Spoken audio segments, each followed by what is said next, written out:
Hello students, lesson sessions academy में आपका फिर से स्वागत है। स्टूडेंट्स, ये जो हमारी सीरीज चली है क्लास 11 हॉर्नबिल की, ये उसका थर्ड पार्ट है और आज हम कवर करेंगे ये हमारी जो पोइट्री है the voice of the rain, जिसे लिखा है वॉल्ट व्हिटमैन ने।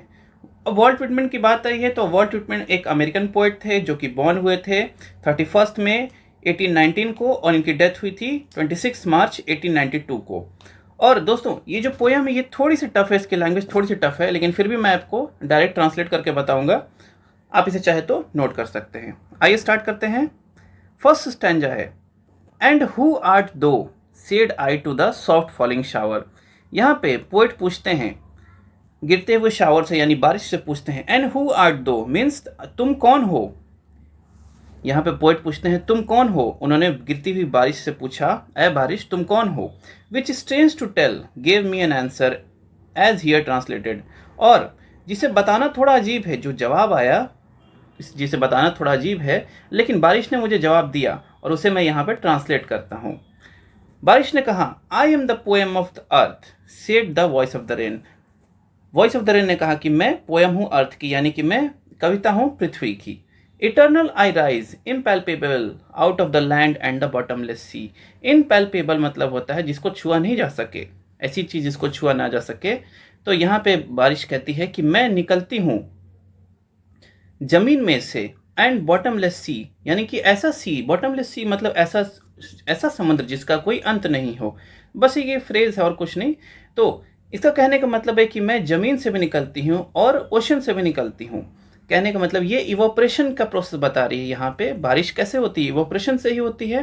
पहले जब जमीन गर्म होती है, फिर गर्म हवा ऊपर जाती है, फिर वो बादल बनती है और फिर रेन जब ठंडी होकर फिर रेन के फॉर्म में नीचे आ जाती है। तो ये टोटली इवोपरेशन का प्रोसेस है। ये बता रही है कि मैं लैंड में से और बॉटमलेस सी में से निकलती हूँ। Upward to heaven whence vaguely formed altogether changed and yet the same. और ये हेवन की तरफ यानी आसमान की तरफ जाती है, अपना फॉर्म चेंज करती है। वैगली फॉर्म यानी कि अपना फॉर्म चेंज करती है और all together changed and yet the same. फिर ये बारिश के रूप में फिर जमीन पर वापस आ जाती है, लेकिन अंदर से ये जो बारिश है वैसी की वैसी ही रहती है। यानी इसका फॉर्म कई बार चेंज होता है। पहले वो बादल के रूप में हो जाती है, फिर बारिश के रूप में आ जाती है, लेकिन बार बार इसका फॉर्म चेंज होता है, लेकिन अंदर से ये वही सेम की सेम वही बारिश रहती है। I descend to lave the drouths atomies dust layer of the globe.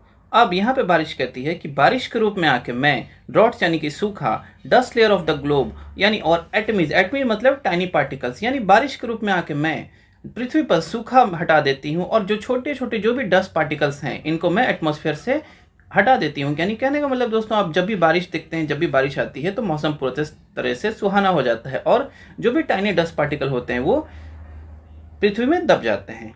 And all that in them without me were seeds only latent unborn. और बिना रेन के, बिना बारिश कहती है कि बिना मेरे ये जो सीड्स हैं वो अनबॉर्न ही रह जाते। यानी अगर मैं पृथ्वी पर नहीं आती तो ये सीड्स जो जमीन में बोए गए हैं ये कभी नहीं खिलते और नष्ट हो जाते।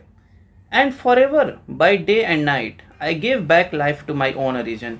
और चाहे दिन हो या रात हो, मैं हमेशा ऐसे ही अर्थ को लाइफ प्रोवाइड करती हूँ और अर्थ को ब्यूटीफुल बनाती हूँ। और ये साइकिल क्या है, चलती रहती है। यानी कहने का मतलब दोस्तों, ये जो इवोपरेशन की जो साइकिल है ये हमेशा चलती रहती है।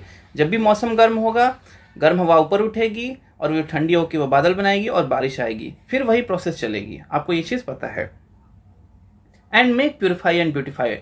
एंड कहने का मतलब कि यहाँ पे यानी कि बार बार ये प्रोसेस चलेगा इवोपरेशन का और पृथ्वी को मैं बार बार बारिश के रूप में आकर पृथ्वी को प्योर और ब्यूटीफाई करूंगी। अब नेक्स्ट जो स्टैंजा है, इन लाइंस में पोएट खुद बात करते हैं।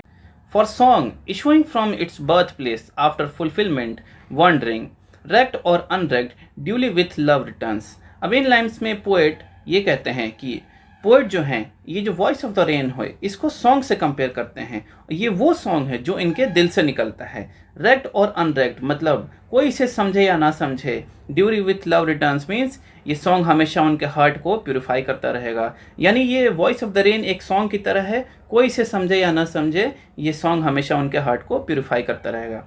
तो दोस्तों, ये एक छोटी सी पोएम थी the voice of the rain, जिससे वॉल्ट व्हिटमैन ने लिखा था। ये पोएम आपको कैसी लगी? अगर आपको समझ में आया हो तो आप कमेंट बॉक्स में जरूर मुझे बताइए। और अगली पोएम के साथ जल्दी ही मिलते हैं। और जो प्लेलिस्ट है हमारी, इसको मैं ऊपर में जो लिंक आ रहा होगा इसको आप क्लिक करके देख सकते हैं। तो चलिए दोस्तों, मिलते हैं फिर। धन्यवाद।